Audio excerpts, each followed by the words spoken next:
Army chief اور فوج کے خلاف ایک بغاوت کی سازش کو آئی ایس آئی نے کیسے ناکام بنایا؟ آئی ایس آئی کو ہمیشہ دشمن تو جو ہے وہ الزام تراشی کرتے ہیں اس پر، لیکن ہمارے وطن عزیز میں بھی اس پر بہت زیادہ الزام تراشی کی جاتی ہے، لیکن آئی ایس آئی پاکستان کی ایک وہ پریمیئر ایجنسی ہے جو نہ صرف ملکی استحکام اور سازشوں کا توڑ کرنے کے لیے ہمہ وقت چوکس اور تیار رہتی ہے۔ آج ہم آئی ایس آئی کے وہ کام آپ کو بتائیں گے جو شاید آپ نے اس سے پہلے نہ سنے ہوں۔ جی ہاں، یہ واقعہ ایسا جو فوج میں پیش آیا۔ D G I S I جو ہے ان کے علم میں یہ بات آئی کہ فوج میں بغاوت کی سازشیں ہو رہی ہیں آرمی چیف کے خلاف، اور جو افواج پاکستان ہیں ان کے خلاف ایک خونی سازش جو ہے اس کا جو ہے وہ منصوبہ بندی کی جا رہی ہے۔ جیسے ان کے یہ علم میں آیا تو انہوں نے فوری طور پر میٹنگ کال کی اور اپنے جو نیکسٹ ان کے آفیسر تھے ان کو بتایا سارا کہ، اور کچھ نہ کچھ ان کے علم میں اس طرح کی باتیں تھیں۔ اب جب اس پہ تحقیق کی آئی ایس آئی نے تو وہ سارے کردار جو تھے وہ آہستہ آہستہ سامنے آ گئے۔ اس ساری جو سازش کی منصوبہ بندی تھی وہ ایک میجر جنرل کر رہے تھے، اور ان کے ساتھ پاک فوج کے جو ایک میجر حاضر سرور میجر جو تھے وہ تھے، اور انہی جو میجر جنرل تھے ان کے صاحبزادے جو اس وقت کیپٹن تھے وہ ان کی معاونت کر رہے تھے۔ اب ان بغاوت کرنے والوں کا منصوبہ یہ تھا کہ یا تو کور کمانڈر کانفرنس میٹنگ جب ہوگی، یا پھر جب 23 مارچ کی پریڈ ہوتی ہے اور اس پر وہاں پہ مسلح افواج کی تمام قیادت جو ہوتی ہے وہ موجود ہوتی ہے، تو اس وقت دونوں میں سے کسی ایک موقع پر جو ان کو مناسب لگے گا وہ اس پر وہ خونی بغاوت کریں گے اور فوج کے پر کنٹرول حاصل کریں گے اور اس ملک پر کنٹرول حاصل کریں گے۔ جب اس طرح کی سازش اس کے اندر ہو رہی تھی تو یہ کیسے ممکن تھا کہ ہماری جو ایک بڑی ملٹری جو ہے انٹیلیجنس کی جو ایجنسی آئی ایس آئی وہ کیسے بے خبر رہتی یا کیسے اپنے کردار سے غافل ہوتی؟ دوستوں اور ساتھیوں، جب یہ سازش کی بھنک پڑی اسی وقت پوری آئی ایس آئی کمان جو تھی وہ ایک دم چوکس ہو کر اس بغاوت کو کچلنے کے لیے تیار ہو گئی۔ اب انہوں نے یہ سارا طے کر لیا کہ کون بندہ، پتہ چل گیا کہ کون سے میجر جنرل انوالو ہیں اور کہاں کہاں پہ ان کے ساتھی ہیں۔ جب تھوڑی سی مزید تفتیش ہوئی تو پتہ چلا کہ وہی میجر جنرل کوئی فوجی افسران بھی بھرتی کر رہے ہیں، ان پر قرآن پاک پہ حلف بھی لیتے ہیں کہ وہ ایک تو ان کے ساتھ رازدار رہیں گے ان کے، اور دوسرا وہ ان کا ساتھ دیں گے اس سازش میں جو ہے نا بغاوت کی جو سازش کر رہے تھے۔ تو اس طرح کی چیزیں آئیں جب، تو پھر واضح احکامات آ گئے کہ ان میجر جنرل صاحب کو بھی گرفتار کر لیا جائے اور جتنے بھی ان کے ساتھ لوگ منسلک ہیں ان کے دائرے میں ان سب کو گرفتار کر لیا جائے۔ یہ کچھ چھوٹی چیز نہیں تھی، یہ ایک بڑی اہم چیز تھی کہ فوج کا ایک بہت بڑا افسر جو تھا وہ اس بغاوت کی جو سازش تھی اس میں انوالو تھا۔ اب ان کو گرفتار کرنے کے لیے جو شروع میں فیصلہ ہوا کہ جناب 2 پلاٹون انفینٹری کے وہ بھیجے جائیں، جہاں پہ وہ میجر صاحب اس وقت پنڈی میں موجود تھے، جو آئی ایس آئی کی اطلاعات کے مطابق کہ پنڈی میں فلاں جگہ پہ وہ موجود ہیں، تو یہ منصوبہ بنایا گیا۔ لیکن اس پر آئی ایس آئی کے اعلیٰ حکام نے تحفظات ظاہر کیے کہ اتنے زیادہ لوگ جب ایک بندے کو یا 2 بندوں کو گرفتار کرنے کے لیے اس رہائشی ایریا میں جائیں گے تو ظاہر ہے لامحالہ طور پر وہاں پہ نقل و حرکت ہوگی اور وہ میڈیا میں بھی آئے گا اور لوگ بھی اس کے بارے میں پوچھیں گے کہ یہاں پہ کیا ہوا یا کیا ہو رہا ہے یا کس کو گرفتار کیا جا رہا تھا یہاں پہ۔ تو انہوں نے کہا کہ اس کا تاثر اچھا نہیں ہوگا، ہمیں کل کو میڈیا کو بھی جواب دینا پڑے گا۔ تو پھر کیا فیصلہ ہوا؟ پھر یہ فیصلہ ہوا کہ جناب یہ جو ان کو گرفتاری کا ٹاسک ہے نا یہ بھی آئی ایس آئی مکمل کرے۔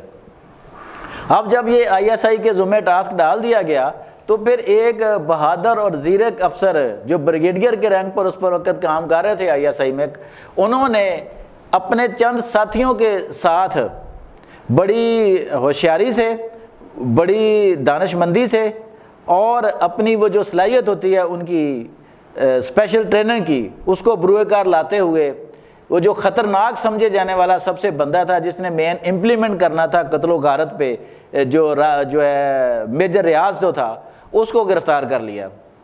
اب زیادہ تفصیل میں تو نہیں جائیں گے کہ کس طرح انہوں نے گرفتار کیا، کیا کیا کیا، لیکن بغیر ایک گولی چلائے، بغیر کوئی مزاحمت کیے، انہوں نے کسی نہ کسی طرح اپنے طریقے سے اس میجر کو گرفتار کر لیا۔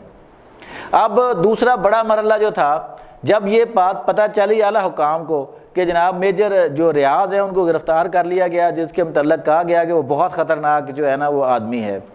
اچھا، اب جو میجر جنرل صاحب تھے جو سرگنا تھے اس ساری سازش کے، انہیں بھی گرفتار کرنے کی ذمہ داری جو ہے وہ ISI کو دے دی گئی۔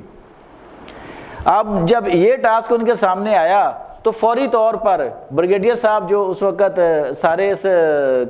کیس کو ہینڈل کر رہے تھے، جو ساری اس کارروائی کو دیکھ رہے تھے، جنہوں نے گرفتار کیا تھا، تو انہوں نے پھر 2 ٹیمیں تشکیل دے دیں جو ان کی مسلسل نگرانی کر رہی تھی میجر جنرل صاحب کی۔ اب میجر جنرل صاحب جو ہیں وہ سفر کر رہے تھے ایک پرائیویٹ کار میں، وہ پرائیویٹ کار شہر میں آتی ہے، وہاں وہ کسی اپنے دوست کے ساتھ جاتے ہیں، وہاں سے وہ جھل دینے میں کامیاب ہو جاتے ہیں ISI کے لوگوں کو کہ وہ گھر میں انٹر ہوئے اپنی کار سے، اور اس گھر کے جو پچھلا دروازہ تھا اس سے گھر میں کھڑی دوسری جیپ کے راستے لے کے وہ نکل گئے۔ جب اس کی خبر DG ISI کو ملتی ہے تو وہ شدید غصہ کرتے ہیں اپنی ٹیم پر، لیکن اگلے ہی 24 گھنٹے بھی نہیں گزرتے کہ ISI کی وہ ٹیم جو ہے وہ میجر جنرل صاحب کو گرفتار کر کے رپورٹ جو ہے وہ اعلیٰ حکام کو دے دیتی ہے۔ تو یہ فوج میں جو بغاوت کی سازش تھی وہ ناکام بنا دیتے ہیں ISI کے چند جوان، اور ان کے جو اس وقت ہیڈ کر رہے تھے ان کو ان کے بریگیڈیئر صاحب جو تھے وہ لوگ،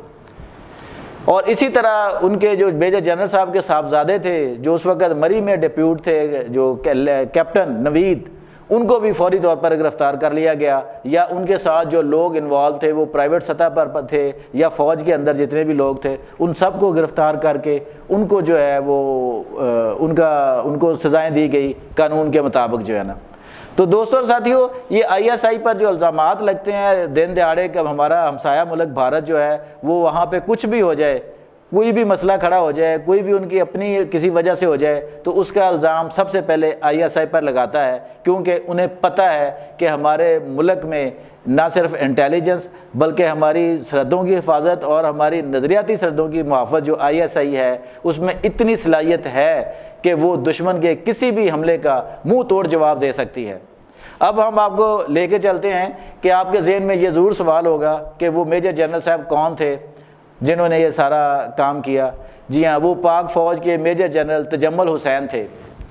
یہ میجر جنرل تجمل حسین جو ہیں یہ ایک پیشہ ور سپاہی کی حیثیت سے پاک فوج میں ایک بڑا جو ان کا نام اور وقار تھا،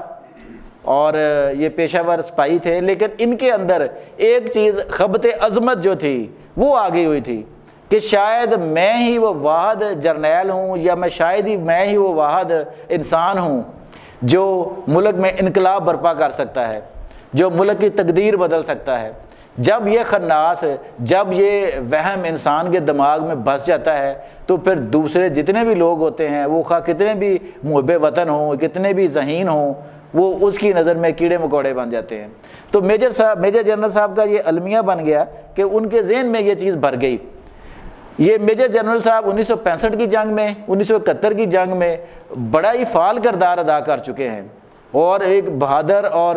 اچھی قیادت کرنے والے جو افسر ہوتے ہیں پاک فوج میں ان میں ان کا شمار ہوتا تھا۔ لیکن افسوس کہ وہ اس خبت عظمت کا شکار ہو کر ان کو پہلے فوج سے نکال دیا گیا۔ انہوں نے جب حاضر سروس تھے تب بھی انہوں نے فوج میں بغاوت کی کوشش کی تھی، لیکن اس وقت بھی پتہ چل گیا ISI کو، اس کی رپورٹ جو ہے اس وقت کے صدر پاکستان جنرل ضیاء الحق صاحب تک پہنچی، اور اس وقت جو DG ISI تھے جنرل اختر عبد الرحمان، جو جنرل ضیاء کے ساتھ ہی طیارہ حادثہ میں اللہ کو پیارے ہو گئے تھے، تو وہاں پہ فوری طور پر میجر جنرل جو تھے تجمل حسین صاحب ان کو فارغ کر دیا گیا تھا فوج سے۔ لیکن انہوں نے ہار نہیں مانی تھی، انہوں نے ریٹائرمنٹ کے بعد بھی یہ منصوبہ بندی جاری رکھی یہ جو سارا میں نے واقعہ سنایا ہے نا، یہ انہوں نے ریٹائرمنٹ کے بعد کا سارا یہ عمل ہے کہ انہوں نے کس طرح ایک انقلابی کمانڈ کونسل بنا لی تھی، بہت سے لوگ اپنے ساتھ ملا لیے تھے، اور اس وقت فوج میں موجود جو حاضر سروس میجر اور ان کے بیٹے جو تھے ان کو ساتھ ملا لیا ہوا تھا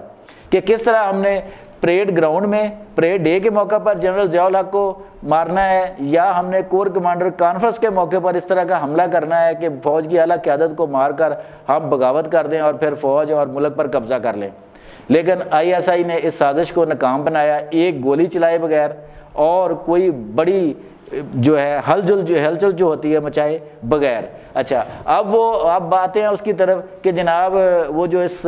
ساری گیم کے روئے رواں تھے جنہوں نے اس سازش کو ناکام بنایا، وہ تھے بریگیڈیئر ریٹائرڈ سید احمد ارشاد ترمذی صاحب۔ جی ہاں، یہ اس وقت DG ISI جنرل اختر عبد الرحمن کے جو انڈر کام کر رہے تھے، اور جنرل اختر عبد الرحمن کے بعد ISI کا سارا دار و مدار جو تھا وہ انہی پر تھا۔ اور یہ واقعہ جو ہے یہ انہوں نے اپنی کتاب پروفائل آف انٹیلیجنس، جس کا یہ اردو ترجمہ حساس ادارے ہے، اس میں انہوں نے یہ بیان کیا ہے۔ یہ کتاب جو ہے نا دوستوں ساتھیوں پڑھنے کے لائق ہے، جہاں پہ دشنام تراشی ہوتی ہے ہر وقت ہماری افواج پہ، اور اس کی جو ایجنسی ISI ہے، ظاہر فوج کی ایجنسی ہے، فوج کے انڈر ہوتی ہے، وزیر اعظم کو جواب دہ ہوتی ہے، اس پر ہر وقت ملک میں بھی اور بیرون ملک جو چھپے ہوئے اور کھلے دشمن ہیں وہ ہر وقت دشنام تراشی کرتے ہیں، لیکن ان کے بے شمار ایسے کارنامے ہیں کہ جب انہوں نے اندرونی دشمنوں اور بیرونی دشمنوں کو نہ صرف ناکام بنایا بلکہ اس سے ملک کو محفوظ بھی بنایا۔ تو یہ کتاب جو ہے جب میں نے پڑھی تو یہ ایک ایسا واقعہ تھا جو میں نے سوچا کہ آپ کے ساتھ بھی شیئر کیا جائے۔ اس میں اور بھی بڑی چیزیں ہیں جو میں وقتاً فوقتاً آپ کے ساتھ شیئر کرتا رہوں گا۔ اگر آپ کو یہ کتاب کسی بھی بک اسٹال پہ ملے تو آپ یہ کتاب خرید کر ضرور پڑھیے گا۔ اس کتاب میں ہماری قومی تاریخ کے بہت سے پہلو ہیں جو سبق آموز بھی ہیں اور آنکھیں کھول دینے والے بھی۔ آج تک کے لیے اتنا ہی، اگلے ولاگ تک کے لیے شہزاد چودھری کو اجازت دیجیے۔ اللہ نگہبان۔